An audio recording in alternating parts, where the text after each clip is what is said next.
Тақырыпты жалғай отырып айтар болсақ, жыл басынан бері Қазақ-Қырғыз шекарасы арқылы сыртқа мұнай өнімдерін тасымалдағандарға қатысты 300-ге жуық заңсыздық анықталған. Олардан шекарадан шығарылмақ болған 90 мың тонна бензин мен дизель тәркіленді. Ал заңсыз тасымал көбіне Жамбыл облысы арқылы жүзеге асады екен. Жанармай үшін жанталасқан жұрт сұйық отынды жеке көліктеріне қойып тасып жүр. Салдарынан кеден бекеттерінде кептеліс көбейген. Мәселенің түбіне тереңірек үңіліп көруге тырысайық. Жалпы жыл сайын Қырғызстан 1 миллион тоннадан астам жанар жағармай тұтынады екен. Жергілікті нарықтағы монополист отынның барлық көлемін жеткізетін Ресей Федерациясы. Сондықтан да ел нарығында қарсыласы жоқ алпауыт бағаны қалағанынша қойып білгенін істеуде. Салдарынан қарапайым халық өлместің қамын жасап, өз өмірін қауіпке тігіп, Қазақстаннан контрабандалық отынды тасып әлек. Бұл ретте Қырғызстан біздің елмен жанар жағармай жеткізу туралы уағдаласа алмай, әрі елдегі мұнайды өңдеу өндірісін жолға қоя алмай келеді. Неліктен Бішкек бір елге тәуелділікке жол беріп, тіпті жеткізілімдерді диверсификациялауға тырыспайды.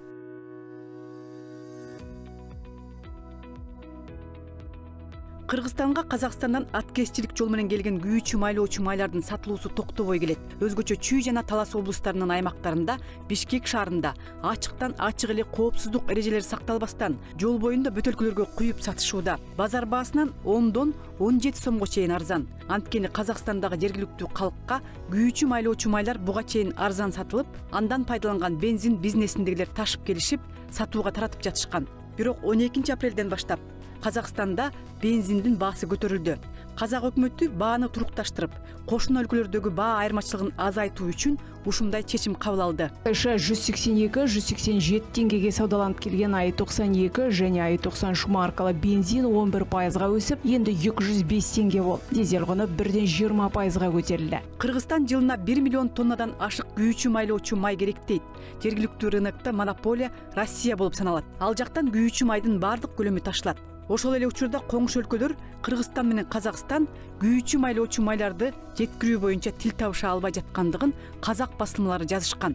2018 жылдан бери эле эки өлкө ортосунда келишим талкууланып, эч кандай бир жыйынтыкка келген эмес. Мунун себеби биринчиден Казакстан Кыргызстандан ички рыногун бензин менен жеткиликтүү камсыз кыла албашы.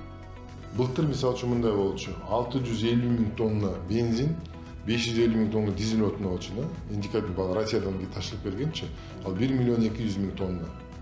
Анан дагы 130 миң ТРД деп кой, топливо для реактивных двигателей, реактивди кыймылдатыштардын отунучу. Ал дагы 130 миң, ошондо 1 миллион 300 миң тоннадан ашыгыраак да. Казакстан аны толугу менен бизге камсыз кылып бере албайт да. Алардын болгону бензин группасы боюнча кичине эле ашат да. Ашыкча чыгат көлөм.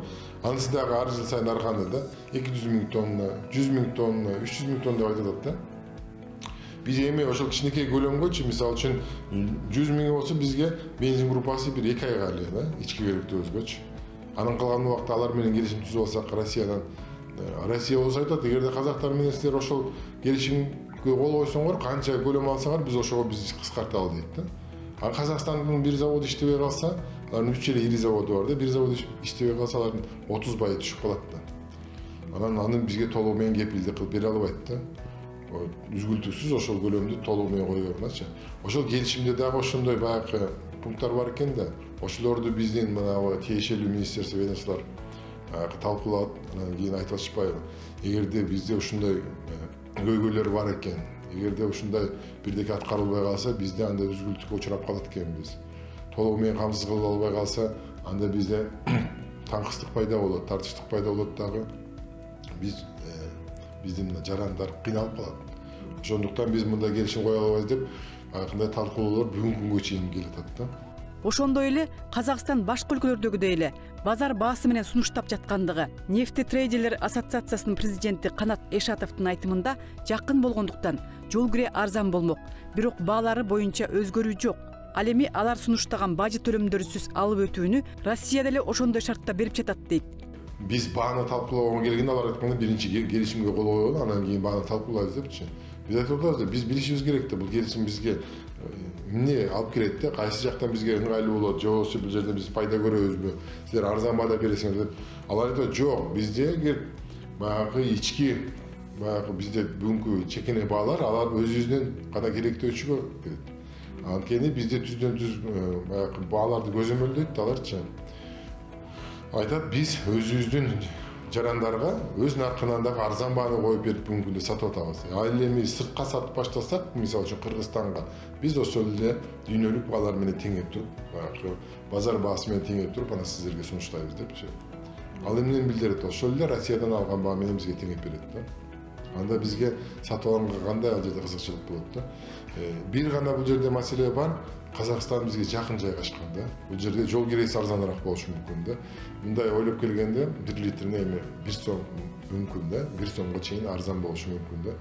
Ошого карабастан биз дагы мейли эми арзаныраак, жол кирesi арзаныраак болушу мүмкүн деп, ошол биз дагы багыттап сүйлөшүү жүргүзүп атабыз, бирок айтып атам, бул жыйынтык чыкпайт бүгүнкү чейин. Бажы төлөмдөр боюнча айтып бажы төлөмдөрүн төлөбөй эле алып чыгып кетсин деп атабыз. Бүгүнкү күндө деле биз Россиядан ошо бажы төлөмдөрүн төлөбөй алып атабыз. Ошондуктан бизге эң эле баягы ыңгайлуу, эң эле жакшы ошо Россия Федерациясы болуп атат да. Биздин нефтетрейдерлер ар дайым эле издеп жүрөт да. Мисалы үчүн башка бир мамлекеттер сунуштап баштаганда алардан сурайбыз. Ал жактан барып биздин кээ бир компаниялар бир партияны алып сатып бул жака ташып келишет да. Ана ташып келгенден кийин отуруп алып туруп, алардын баягы чыгымдарын баарын кошуп туруп, анан кийин баары карап көрөт да. Эгерде ал жактан ыңгайлуу болгондо биз толугу менен ошол жактан ташып баштамакпыз да. Бирок тирек каршы бүгүнкү күндө жалгыз гана ошо Россия Федерациясынан алып келген бизге ыңгайлуу болуп атат да. Бензин жана дизель отунун ташуу боюнча казак-кыргыз келишимдери көп жылдардан бери эмне үчүн созулуп келет?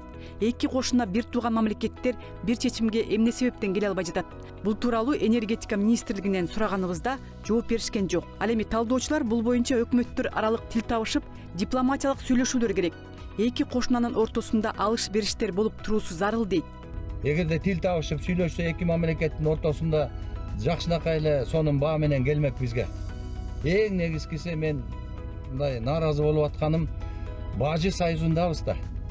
Ушу мамлекеттер Орусия, Казакстан, Кыргызстан бажы союзунда туруп анан бири-бирибизге ошентип бут тоскон болбойт. Андан көрө бажы союзунан чыгып эле кетпейби?